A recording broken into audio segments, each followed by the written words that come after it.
only just got here. Can't someone else do it?" The Victorian patterned floor tiles were nicer, the colours crisper than Fern remembered from her first visit, a repeating geometric star pattern in terracotta, cream, and blues that reminded her of her mother's old patchwork quilt. Perhaps they'd had a thorough clean and polish since last time, or maybe she'd been too deep in the fog of her own thoughts to notice them properly when she came before. But Paul was right. They did make for an impressive entrance, exactly the sort of period feature Linny would have liked. Would have, thought Fern, catching herself in surprise. Past tense. That probably counted as progress in Dr. Earnshaw's book, but it didn't feel like it. It felt like a betrayal. Besides, what if she didn't want to accept what had happened, didn't want to move on, not even for the sake of the baby? "I'm sorry," she thought, hands slipping down to the gentle curve of her stomach. Another betrayal. I didn't mean it. That's why she was here, after all, for the sake of the baby, for the sake of her marriage. "But what about Mrs. Croft?" Gemma was saying. "She's come all this way especially." The baby kicked back on cue, a gentle rippling sensation somewhere inside her that might almost have been wind. "What, and ask her to come back later? How's that going to look?" Gemma turned away towards the hall mirror, an ornate monstrosity in antique gold, shielding her mobile with her other hand. Now there were two embarrassed estate agents hissing into their phones. "Fine," she said at last, rolling her eyes at her own reflection.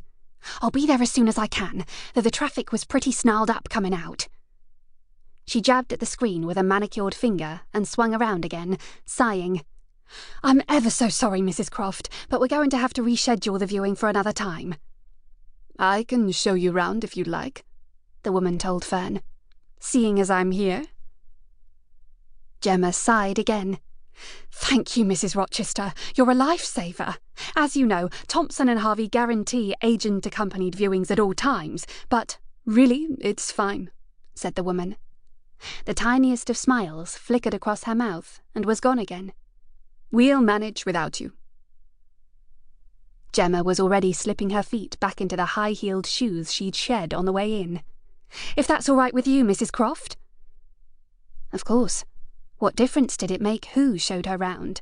Paul had already made up his mind, although he wouldn't admit it.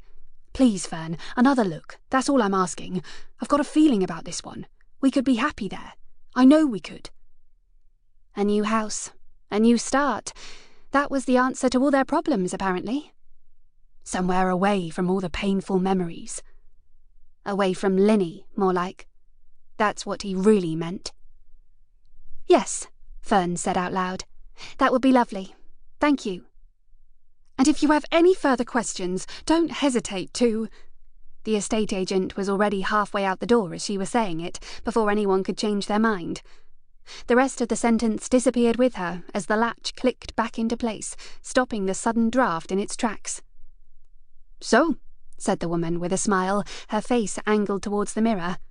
It was a proper smile this time, though. "Here we are, then. Just the two of us. Or rather, the four of us." Her voice tilted up at the end, as if it might have been a question rather than a statement. Fern didn't quite follow. Was she counting their reflections?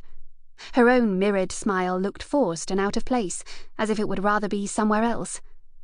But then the woman smoothed down the front of her knitted jumper to reveal a neat, matching bump of her own. "You're expecting two?" she asked. "Yes?" "Oh, I see," said Fern. "Yes, that's right. 5 months, though I'm barely showing yet. At least, I didn't think I was." "You need to start eating more." That's what Paul and his mother kept telling her. "You need to think about the baby now." "Me too," said the woman. "My baby's the same age, I mean." Her hands moved together as she spoke, fingers interlocking to form a basket around the base of her belly. A human cradle. "My first," she said. "Sophia." 5 months and 3 days. That's how old Fern's baby was. Sometimes it made it better to imagine new life sparking into existence at the exact moment Linny's had shuddered to a halt.